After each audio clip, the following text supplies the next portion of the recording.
section 5.2 on page 529, which is the definite integrals.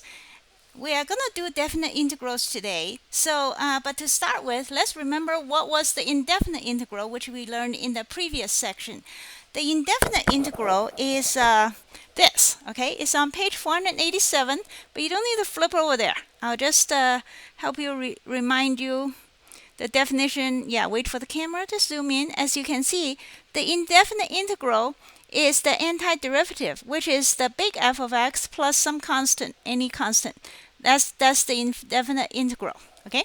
Now that you remember what it is, we can then go ahead and look at the definite integral. Now the definite integral has, which is on page 529, is what's so definite about it? The definiteness has to do with the limit. First, let's look at remember what the Riemann sum is, right? The Riemann sum is the limit as n goes to infinity. I goes from 1 to n, f of xi delta x. Okay, that's the standard Riemann sum formula, which we have done a couple of examples from the previous section to be familiar with what it does. What it is the area under the curve, and you slice it into thin slices and then add it all up, right, to approximate the the area under the curve.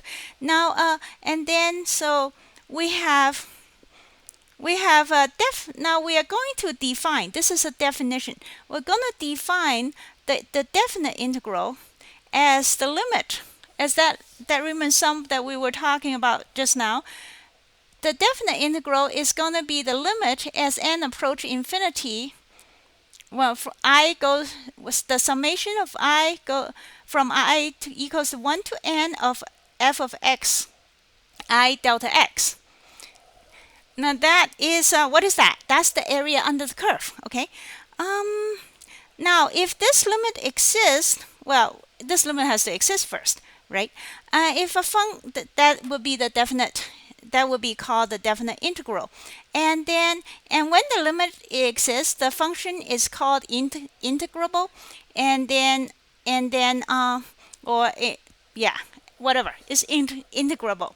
Now the question is, when you think about it, what was the indefinite integral I just mentioned? What was it again? It was a function whose derivative is the function we seek for, right? So that is, the indefinite integral has to do with the derivative. Okay, the derivative of the big F equals to our function. So the indefinite integral is something whose derivative becomes our function, whereas the definite integral is the area under the curve of the function. Now you might think those two concepts sounds completely unrelated, right? It's just like two strangers not even passing on the street in two different points of the globe. And then, so why are they called the same? Use the same or almost the same symbol. We both use the symbol this thing. There's a reason for that, and we will see that in a moment. But for now, let's remember that. Okay, the definite integral is defined as the sum of the Riemann sum, which is the area under the curve. Now, having said that, then let's go next to it.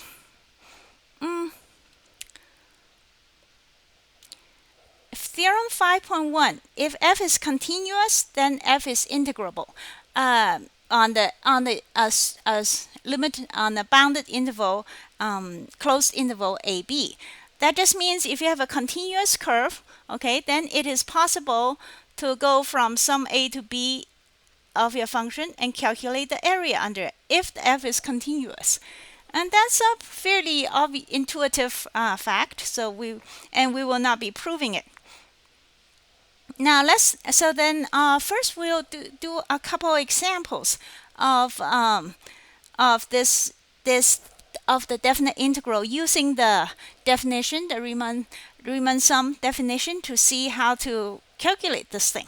Okay, and let's see. All right. So remember, at this point, the the definite integral is the area under the curve, which is calculated by the Riemann sum. You slice it and then add up to let n goes to the infinity if you can, and then come up with some kind of an answer. So as an example of that, let's look at example 5.7. Now the 5.7, we're going to integrate a basic problem. So 5.7, let's integrate something basic, okay? Such as x squared of x, and we'll integrate it from 0 to 2. Okay, to draw a quick graph of x squared, okay, which is the parabola, we're interested from 0 to 2, something like that, right? And then there's an area under the curve, and we're going to figure out what it is. And when x is 2, y would be 4, so this is 4, and yeah, something like that. So we're gonna crank out the Riemann sum with the right hand approximation. All right, so we're gonna go through the basic work. To set up the Riemann sum, we have a equals to 0 in the Riemann sum, and well, this is just the boundary. Okay, we have the AB is equal to, that's our limit here, right? And then so the delta x, which is each slice, the distance of the slice, we're slicing it. This little thing here is delta x, just this part, okay? One of the slices, they're all the same. So delta x is equals to, we'll slice it into n partitions. So then delta x will be b minus a over n, and in our case is 2 minus 0 over n, so it will be 2 over n, depending on how many n slices that we're going to cut this in. Next, so then we need the function, all right, in other words, the representative. So then what is x of I? Well, the x of I is equal to x0. That's the first point, okay? x0 plus I delta x. And then that would be, in this case, would be x0 is 0 plus I times I over 2 times 2n. No, sorry, 2 over n. And that's each of our individual i's, right? And then, so that's which is just 2i over n. Now we're trying to come up with the Riemann sum notation, so we have to figure out where each I goes. And so each I is represented by 2i over n. And with that, then f of xi, so each f will be going from, well, x squared is equal to 2. F of x is x squared, so that would be xi squared, which is this thing squared, right? So 2i over n squared, oops, which is 4i squared over n squared.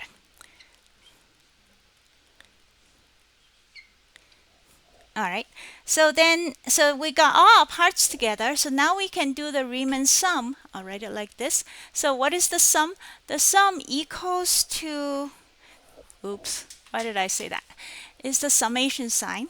So the sum, let's draw the summation sign from I equal to 1 to n of f of x, that one, that's x squared dx. X squared is that thing, so equal to 4i squared divided by n squared, and then times delta x, which is right here, 2 over n. Okay, and then at this point we'll do a bit of algebra. I'll stand over here. So then the algebra says that, okay, then we multiply this together.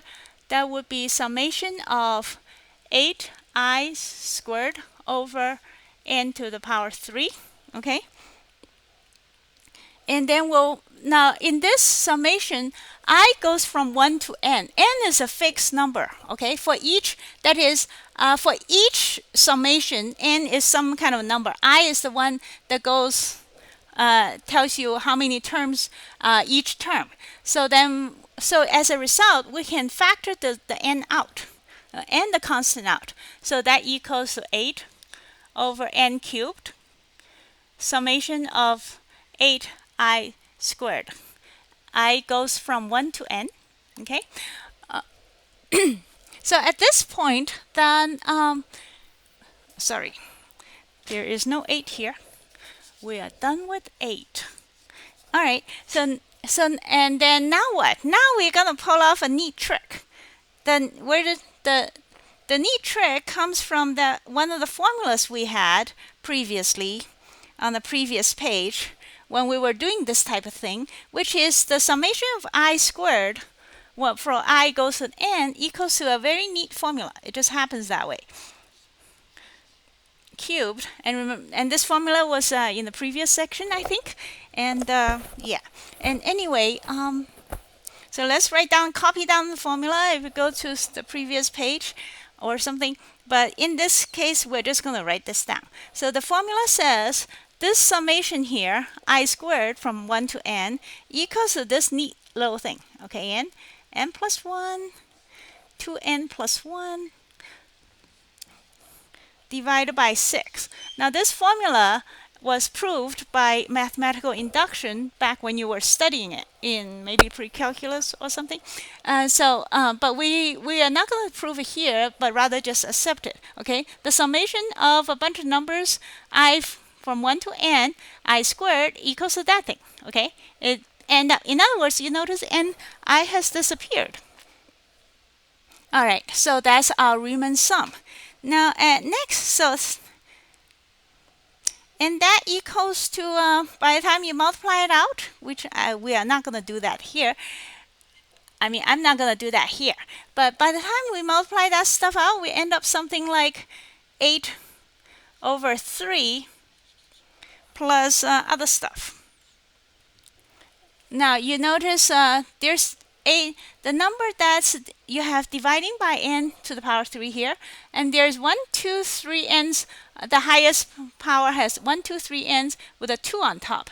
So then 2 cancels out with a 6. So then you have a number. The number part of this entire equation is 8 over 3, and then the rest of it will be something divided by n, where various fractions with n on the bottom. Okay, this is the only one that doesn't have n on the bottom.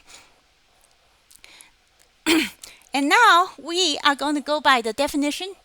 Oh, I didn't write down the definition of the definite integral. But the definition of the definite integral, I'll just show it in from the book.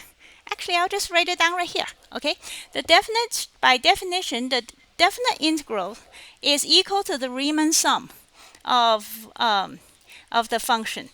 That is, it equals the summation of f of x I delta x, where x goes from where I goes from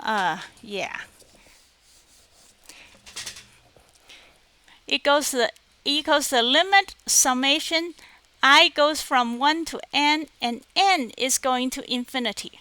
Okay, now as I mentioned earlier, this is a very interesting thing, because n is actually going to infinity in the limit, and there's even an I here.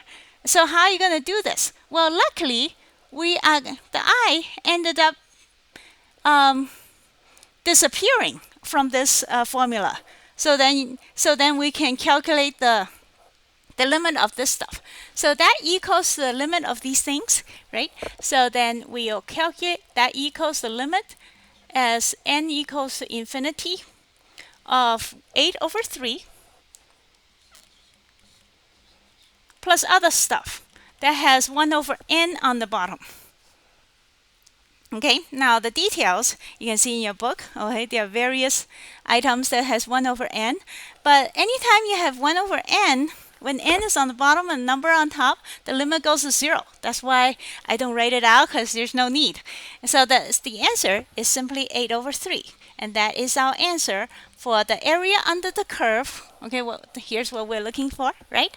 The area under the curve from 0 to 2 is this odd-shaped area, and it happens to be 8 over 3. So by pulling mostly this trick right here. This is the trick that got us out.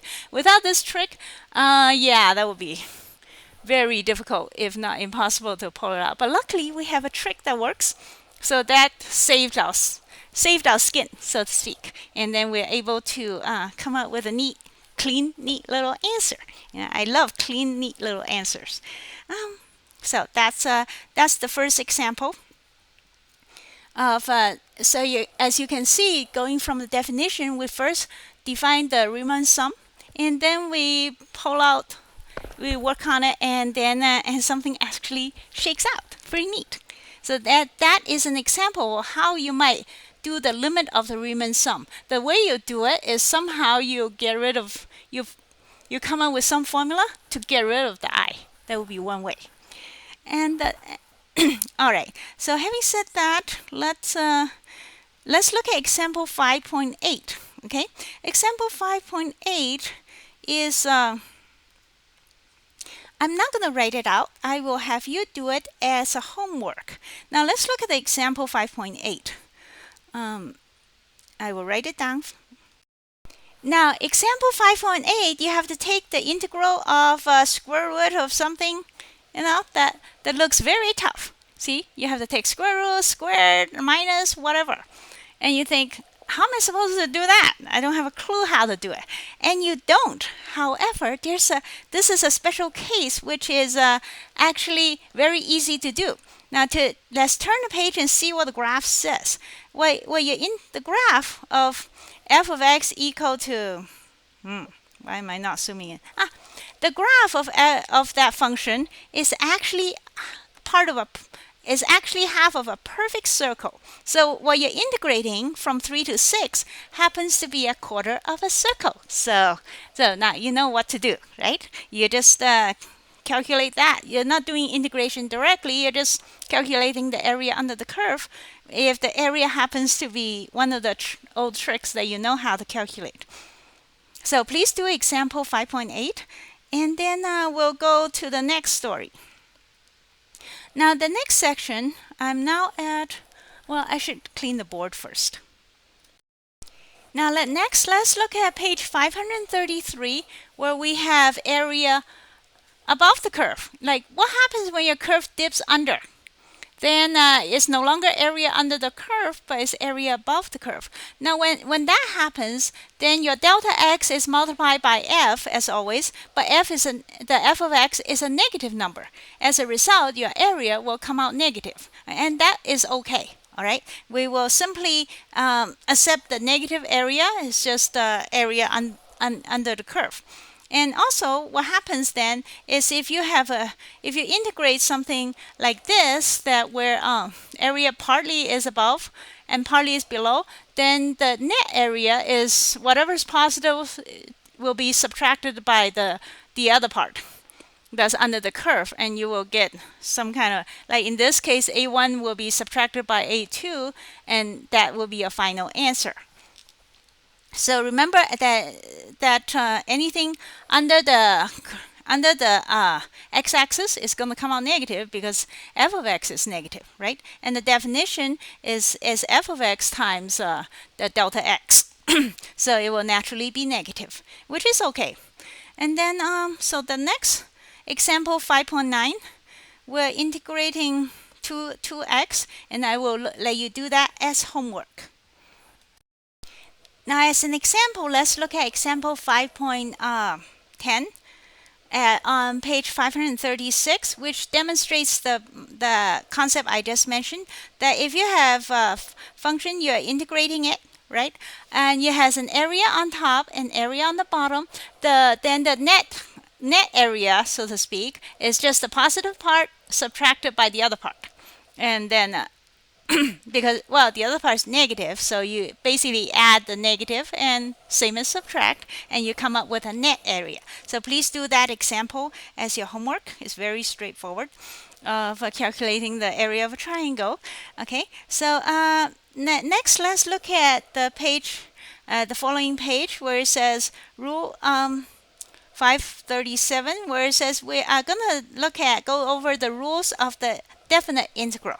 Number one, the first rule says the integral of if you're integrating to the same point is 0. In other words, your delta x is 0. Okay, you're not going anywhere. It's just, yeah, there's nothing. If you're not, there's no area. You only have one line, right? So you're going from A to A is there's no space.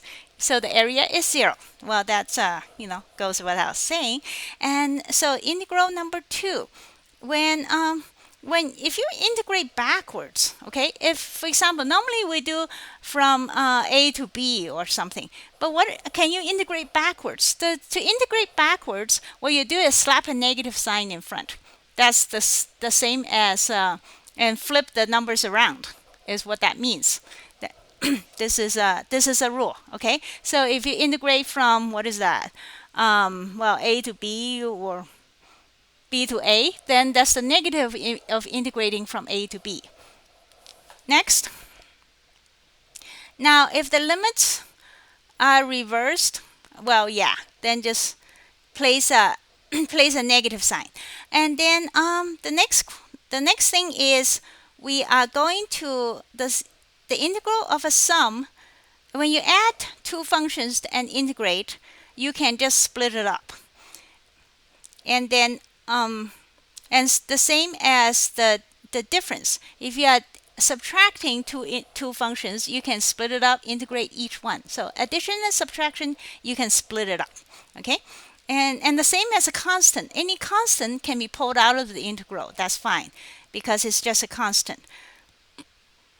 And one last point that I should mention, that's also fairly obvious, is that when you integrate, say, from a point from A to B, okay, your graph is here, and you're drawing some area under the curve, and so you're integrating from A to B of f of x, okay, and fx dx. That is let's say you have a point C somewhere. C, okay, that is the same as doing this part first, integrating from A to C and then C to B. That's also fairly obvious. Okay, that's the same as going from A to C and then f of dx, x dx, and then to plus, and then going from C to B, the last point, f of x dx. Now notice that this C doesn't even have to be inside. Even if it's outside, it still works out. It just, well, yeah, it happens to work out that way.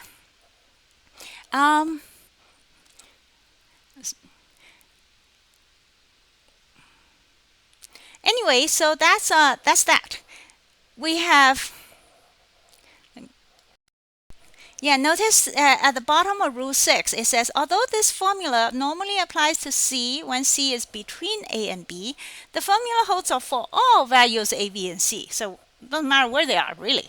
No, nothing, B doesn't have to be in front of A, it just, well, everything works out, okay? So that's something you should just remember that. And but it's more intuitive to remember it this way. The whole area is doing part of this first part and then add it to the second part. Okay. So now next, let's calculate some integrals, the definite integral. Let's look at example 5.11, which is on page 538 now. 538, example 5.11. We are going to calculate a definite integral. So let's try one and see how that works. The definite integral is a bit of a grunt work, so but you do need to do it, see, so that you know how to integrate something, right?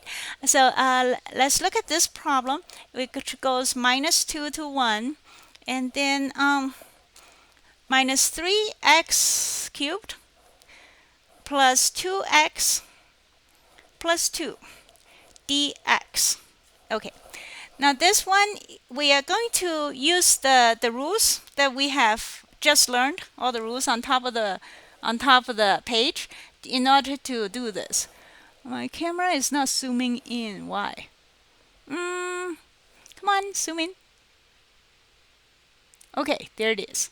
All right. So anyway, so look at the stuff on top that will help us. First, we can break it up, right? Each one gets to be its own integral.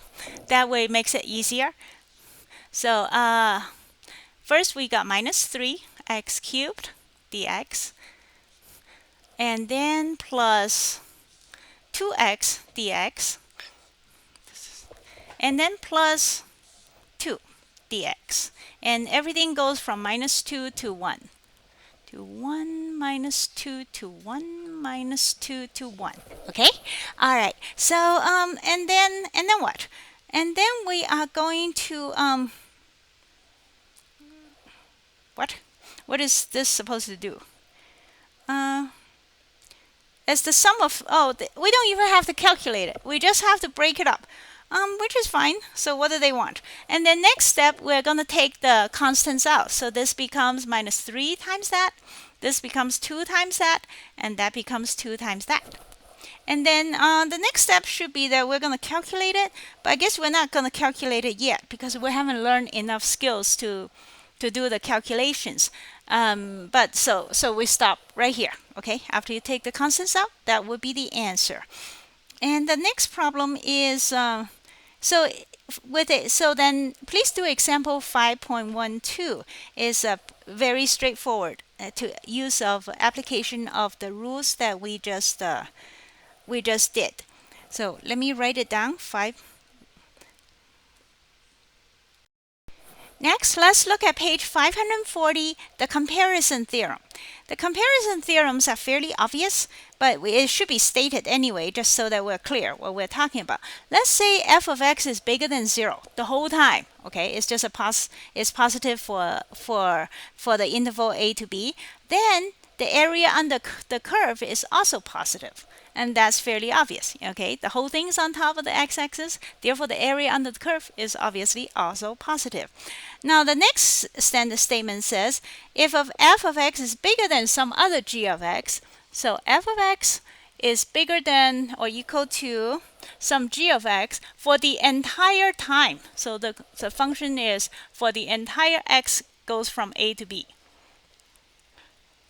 In that case, then well, we'll draw a graph to show the point. So let's say this is G, and that's F, and here's AB. That's G, and that's F. As you can see, F is bigger than G the whole time. Okay, with no exceptions. In that case, then the area under F is bigger than or equal to the area under G. Okay, and that's also pretty obvious, right? If we're thinking about the definite the same interval, right? Both going from a to b, then obviously f, the area under f is going to be bigger than or equal to the area under g. And the third option is that, so this the third option is that if you have two constants, okay, where f is bounded. In other words, like this, if you have a function f that goes like from a to b or something, a to b, such that there are constants that, here's m, small m, and there's big M. There's two constants that you can find. The f is between those constants for all of x in this range. Okay, we only care about this from a to b. What it does outside, we're not concerned right now. So, and if f of x, you can prove that f of x is within those ranges the entire time, then then the m times, then the function is this particular inequality stands. That is m times a and b. That is the bottom area, b minus a. Yeah, b minus a. Then m times b minus a. is going to be less than or equal to the area under the curve of f from A to B, which is going to be less than or equal to the big M times B minus A. Because that's, again, pretty obvious, because the big M times BM is the whole area, right? And F is somewhere in between, and the small m is just this part. So we're talking about area here. So it's quite obvious that the big M area is going to be bigger than or equal to the F, which is bigger than or equal to the small area. So that's the comparison theorem. Being that it's fairly obvious, your book did not provide any proof, and we'll just look at example 5.13. Now, what does 5.13 want to do? Well, it wants you to compare two functions. Yeah, okay. So then I will let you compare two functions, because that's fairly straightforward. So please do example 5.13 and as your homework to compare those two functions and take a look at them. And there's not much to do there. Anyway, turn the page. Next, we are going to talk about the average value. Okay, the average value is normally the average value is as we remember from, I don't know, grade school or something. When you calculate the average value of, say, 6 numbers, see there's some 6 numbers right there. Okay, so and then what you do is you add them all up, divide by 6, and then come up with some number that's going to be between those, somewhere around the 6 values that you punched in, and that would be called the average. Now, however, what if we do so similarly, let's consider the Riemann sum. The Riemann sum looks something like this.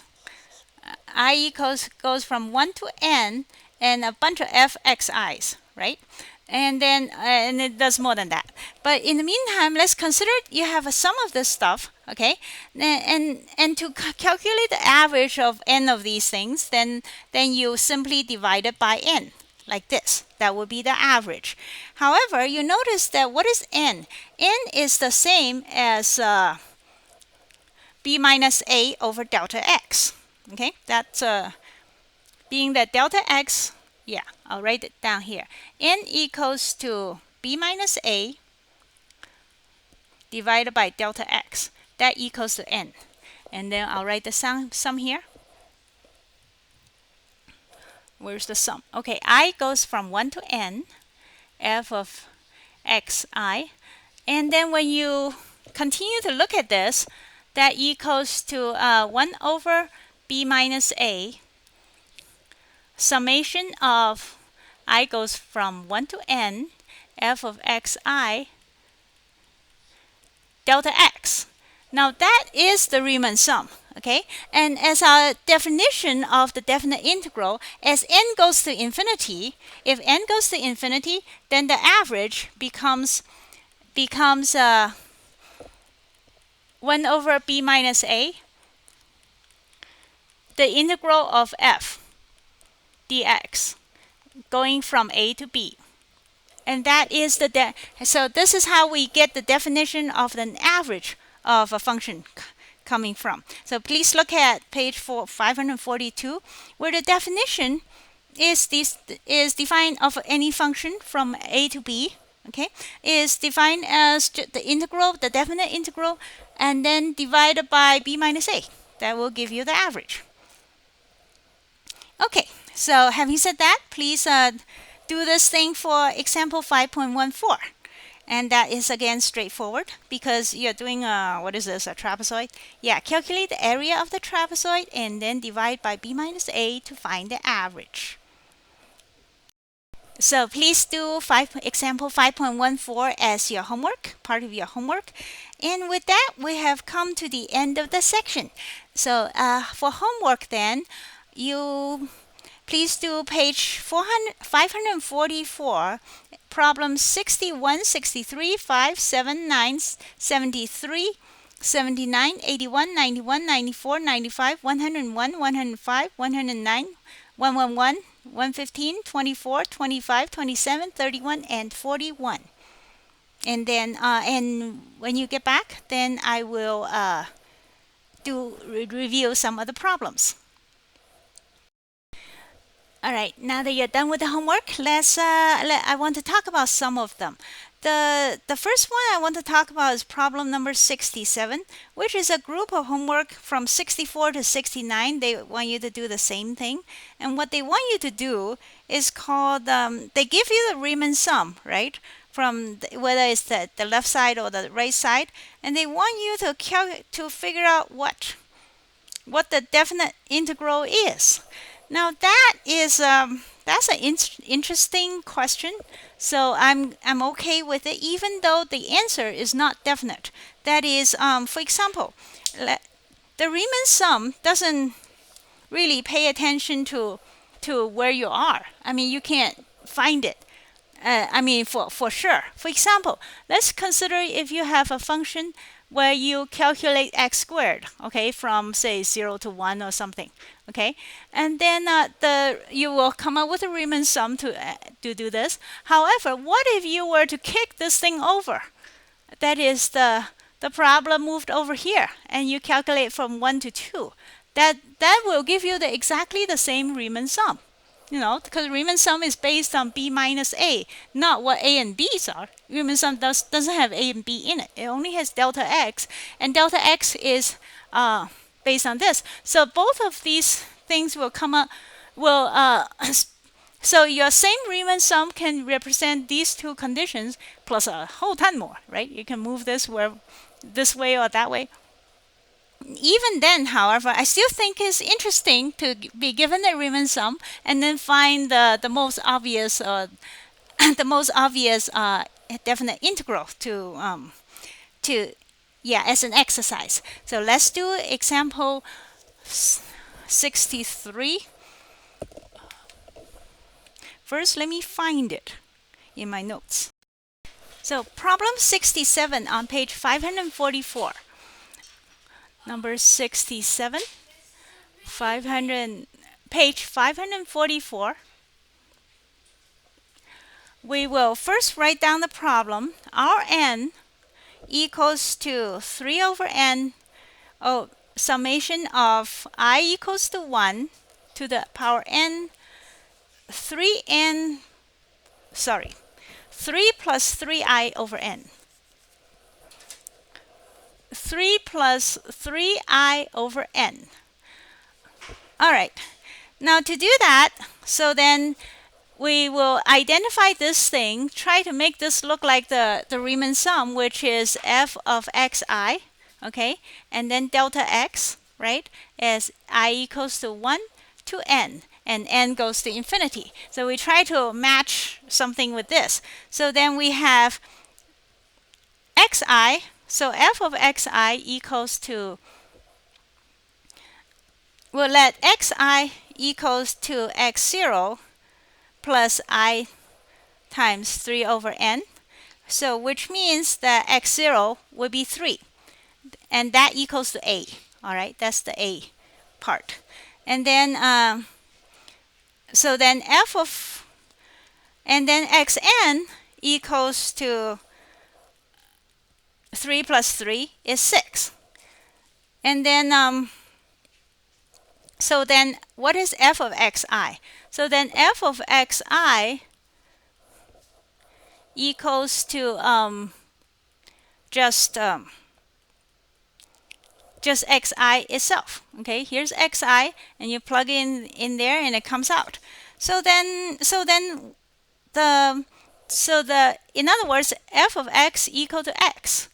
Then the integral then goes from 3 to 6. F of x, which is what? X, just x. Okay, the function's 3 to 6. F of x equal to x dx, and that's your answer. And I'm just doing that by matching the Riemann sum with this thing, sort of. Like I said, there's more than one answer, so the match is just finding what's most convenient. Now let me show you my notes down here and see if you can make sense out of it.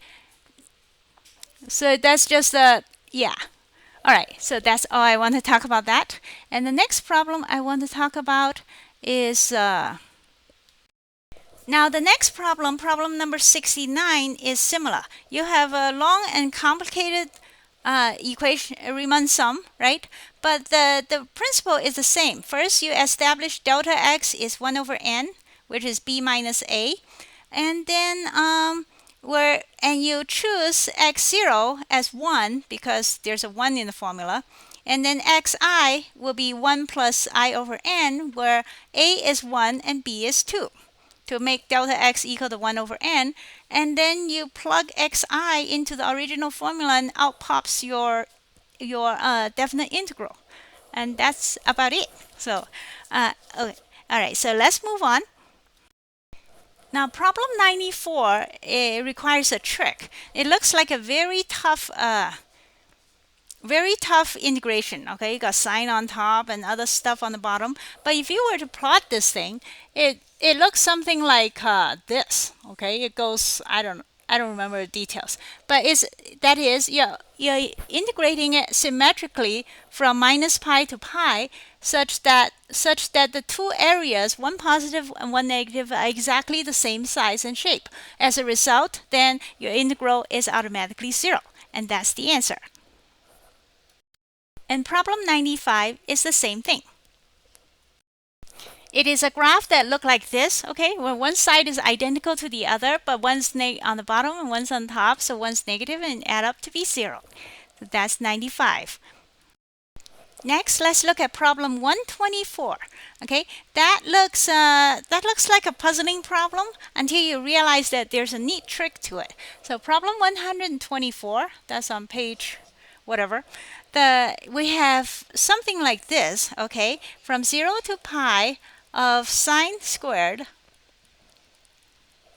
of t dt plus, and then there is another thing called cosine of the same thing, 0 to pi cosine of squared t dt. Okay, now when you add this, they want you to prove not each individual, but that when you add these two integrals together, then it equals to something. It equals to 2 pi. And furthermore, they're the same. Now the argument for this is, first, what is this? If you put the two together, okay, and remember the good old Pythagoras theorem in trigonometry, which says sine squared plus cosine squared equals to 1. Okay, that is just equals to 0 to pi and 1.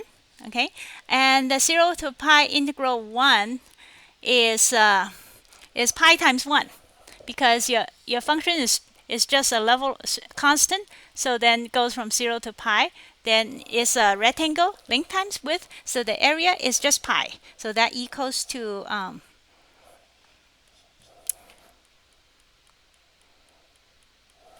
oh, sorry.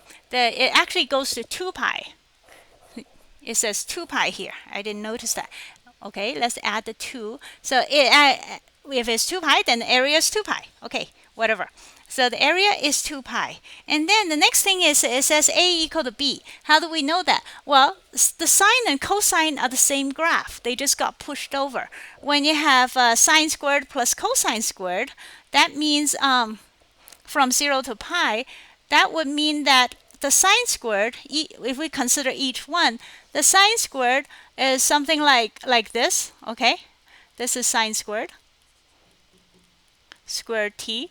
And the cosine squared is from 0 to pi is something like this, or something. The point is, the cosine squared is just cutting the sine graph in half to take this chunk and slap it on the other hand. That is, the area under the graph is the same. Okay, the two halves are just sitting differently, so they are the same thing. And as a result, that's why A plus B equal to 2 pi. That's our first conclusion. And A equals to B, which means each A and B is 1 pi.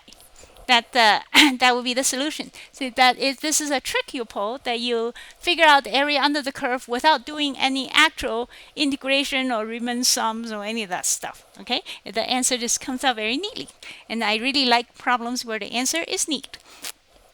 So next we need to do problem 125.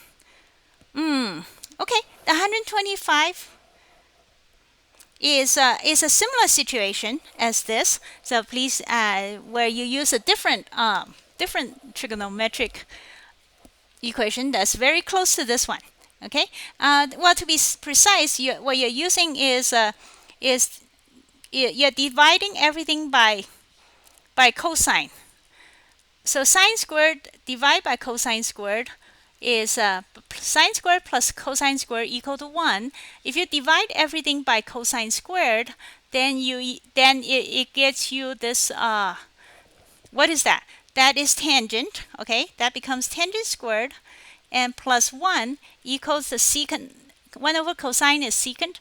That equals the secant squared, and that's the equation that you will slap on to 125, which will work out just like 124.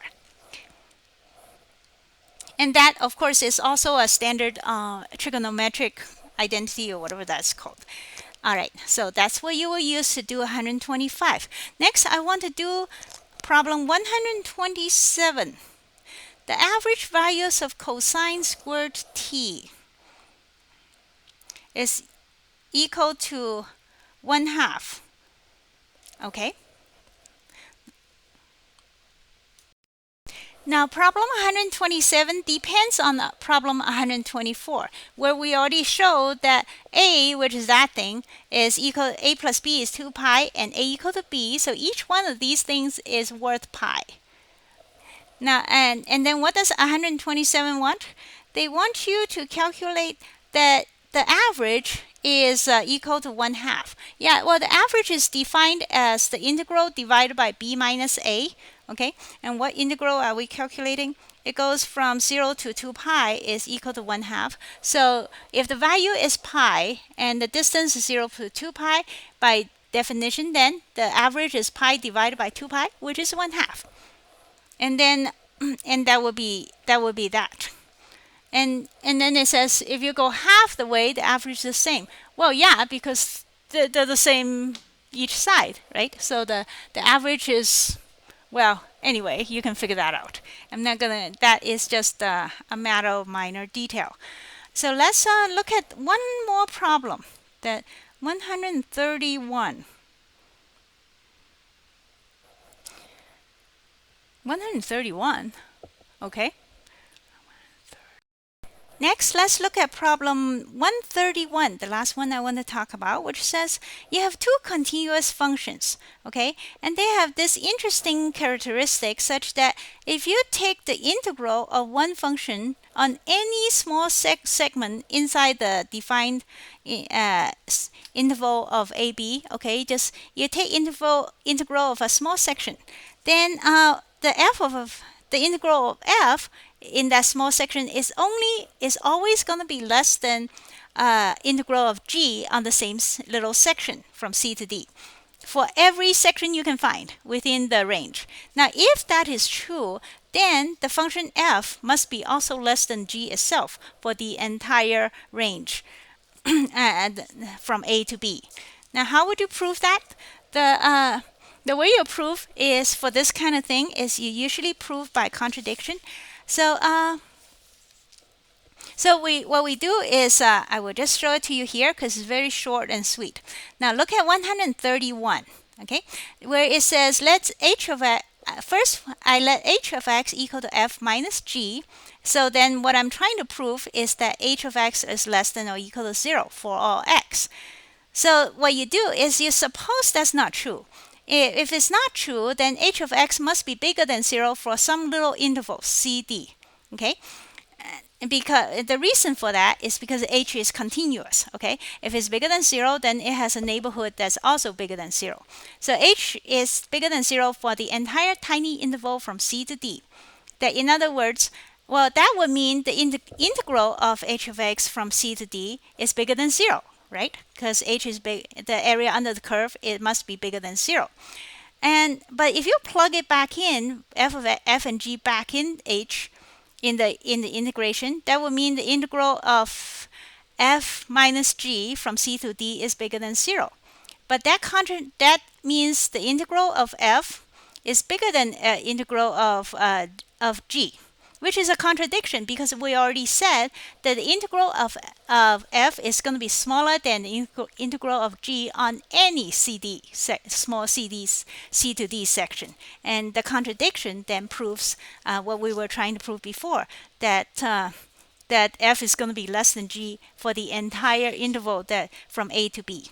And that marks the end of this section.